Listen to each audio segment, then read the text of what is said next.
নমস্কার বন্ধুরা, কল্পতরু চ্যানেলে আজ আপনাদের এই পেয়ারা সম্পর্কে কিছু জানা অজানা তথ্য বলবো। পেয়ারার ইংরাজি নাম গোয়াভা। এর বৈজ্ঞানিক নাম সিডিয়াম গোয়াজাভা। এটি মাট্রেসি পরিবারের অন্তর্ভুক্ত একটি উদ্ভিদ। ভিটামিন সি, ফাইবার ও অ্যান্টিঅক্সিডেন্টে ভরপুর পেয়ারা কাঁচা ও পাকা দুইভাবেই খাওয়া যায়। এর পাতা ও ফল দিয়ে স্বাস্থ্যকর সুস্বাদু খাবার ও প্রতিকারমূলক উপাদান তৈরি হয়। কাঁচা পেয়ারা সরাসরি লবণ, লঙ্কা, অন্যান্য মশলা দিয়ে মেখে বা স্যালাডে ব্যবহার করা হয়।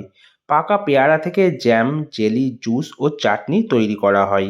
পেয়ারা পাতা ও ফলের নির্যাস থেকে আয়ুর্বেদিক ওষুধ, ডায়াবেটিসের ঘরোয়া চা এবং ত্বকের যত্নে ফেস প্যাক বা লোশন তৈরি করা হয়। পেয়ারায় কমলা লেবুর চেয়েও কয়েক গুণ বেশি ভিটামিন সি থাকে, যা ইমিউনিটি বাড়ায়। এর উচ্চ ফাইবার রক্তে শর্করা কমাতে সাহায্য করে। ফাইবার কোষ্ঠকাঠিন্য দূর করে এবং পেটের বিভিন্ন সমস্যা কমায়।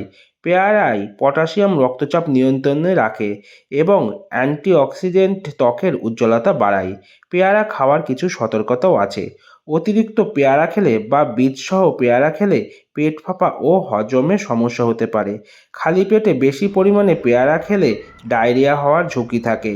পেয়ারায় প্রচুর পটাশিয়াম থাকায় কিডনি রোগীদের এটি ডাক্তারের পরামর্শ অনুযায়ী খাওয়া উচিত। ইরিটেবল বাউল সিনড্রোম বা আইবিএসে আক্রান্ত ব্যক্তিদের জন্য পেয়ারা ক্ষতিকর হতে পারে। সবশেষে পেয়ারা একটি সুস্বাদু পুষ্টিকর ফল। সবার দিনটি শুভ হোক। সবাই ভালো থাকবেন, সুস্থ থাকবেন। রাধে রাধে। জয় সীতারাম, জয় হনুমান।